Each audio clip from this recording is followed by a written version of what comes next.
Czechoslovakia का एक शहर है तोमहारा। रोमन लिपि में इसे लिखने पर इसका अर्थ होता है थॉमस बाटा।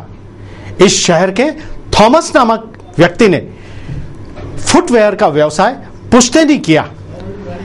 इनके पुश्तैनी व्यापार से प्रथम विश्व युद्ध में सेना व सिविलियनों को भारी जूतों के ऑर्डर मिले।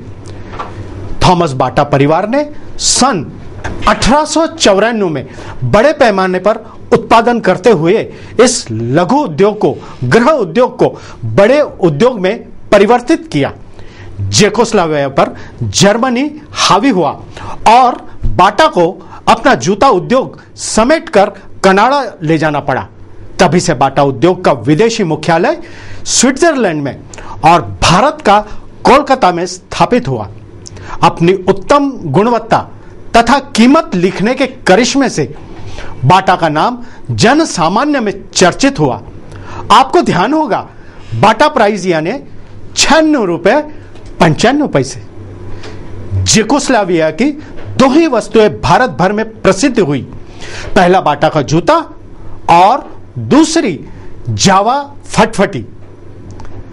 जी हां, आपका हंसना स्वाभाविक है, लेकिन उस जमाने में मोटरसाइकिल को फटफटी ही कहा जाता था, जिसे अब आप और हम बाइक कहते हैं। मनुष्यता के विकास के संग जूतों का आविष्कार भी क्रमिक हुआ है। आपको याद होगा राजा हपुचंद और गपुचंद की कहानी। आदिम युग से मनुष्य अपने पैरों की रक्षा के लिए झाड़, पान और जानवरों की खाल और अंत में लकड़े की खड़ाऊ का सहारा लिया करते थे।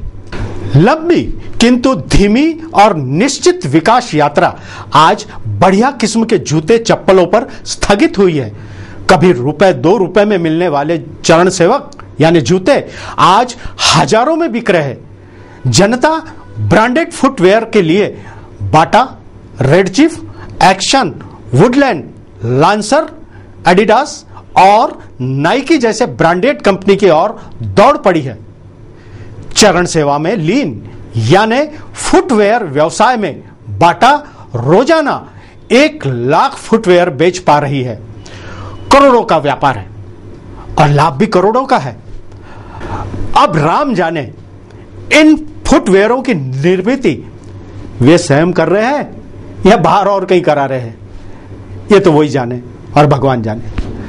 हमारा आज का एपिसोड जग प्रसिद्ध बाटा कंपनी पर आधारित है।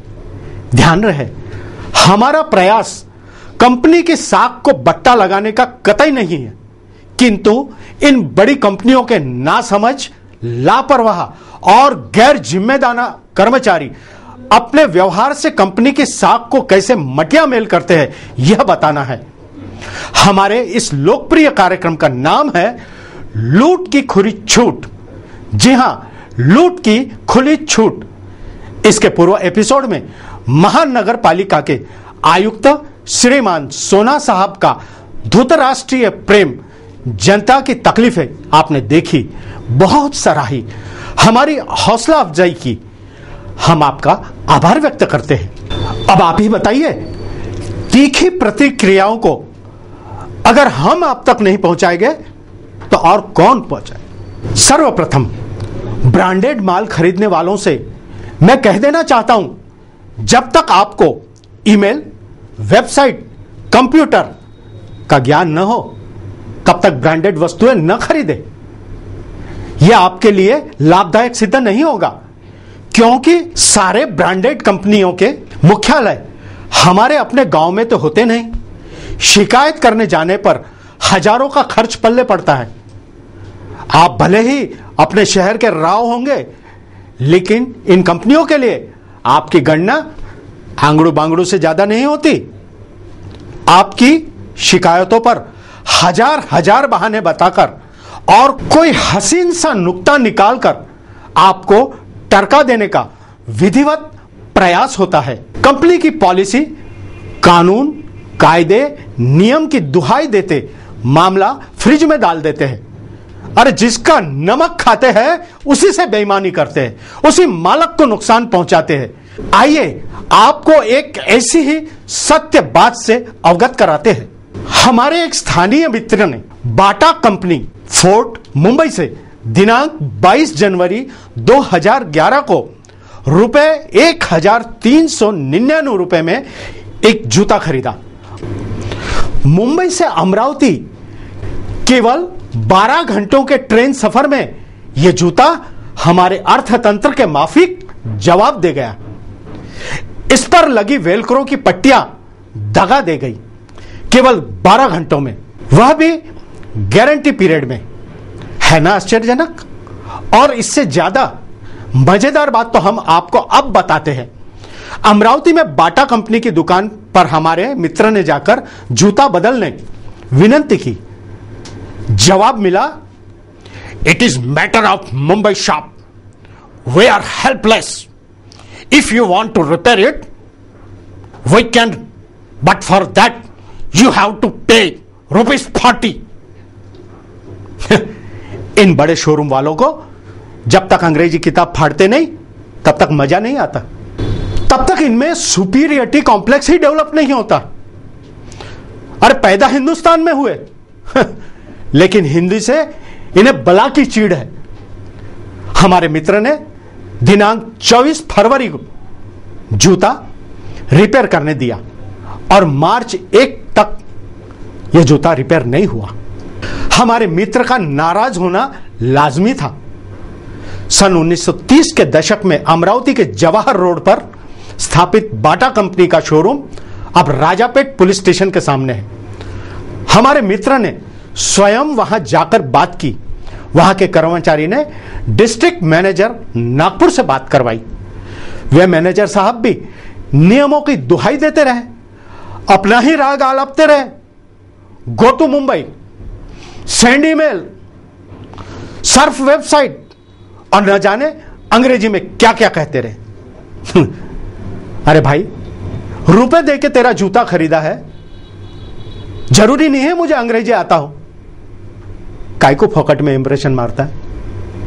हमारे मित्र ने अंत में उनसे कहा कि आप ही की कंपनी से मुंबई से माल खरीदा है और यहां आपकी ही कंपनी में गारंटी पीरियड में खराब होने के कारण मैं बदलने के लिए लाया हूं। इसे बदल देने में आपको हर्ज क्या है? लेकिन ऊंचे पगार, भरपूर सुविधा, नौकरी की गारंटी, ये सब बातों की सुविधा होने पर डिस्ट्रिक्ट मैनेजर ने मदद करने ने असमर्थता जताई। अपने आप को FRCS लंदन रिटर्न की औलाद समझने वाले डिस्ट्रिक्ट मैनेजर ने भारत सरकार के जागो ग्राहक संरक्षण कायदा, ग्राहक पंचायत और न्यायालय का खौफ न रखते हुए भारतीय नागरिक के अधिकारों पर कुठाराघात करते हुए यह कहा कि हमारी कंपनी मल्टीनेशनल कंपनी है, हमें भारत सरकार के नियमों का खौफ नहीं। निश्चित रूप से अपने मूलभूत अधिकारों के लिए हमारे मित्र न्यायालय की शरण में जाएंगे, उन्हें न्याय भी मिलेगा। लेकिन इन ब्रांडेड कंपनियों के बेवकूफ कर्मचारी अगर गारंटी पीरियड में यह माल बदल कर देवे तो कौन सा उनके जेब से जाने वाला था। लेकिन अपने आप को हम कुछ है समझने वाले ये नादान नौकर अपने मालिक के चेहरे पर किस प्रकार कालिक पोत देते हैं, यह आपके ख्याल में जरूर आया होगा। हमारी कहानी, हमारी प्रतिक्रिया यहीं समाप्त होती है, लेकिन हम अपने तरीके से इस मसले पर प्रतिक्रिया देते हैं। हम कहते हैं, लूटो, खूब लूटो, अरे लाचार हिंदुस्तानी है, कर ही क्या लेंगे, लूटो। धन्यवाद।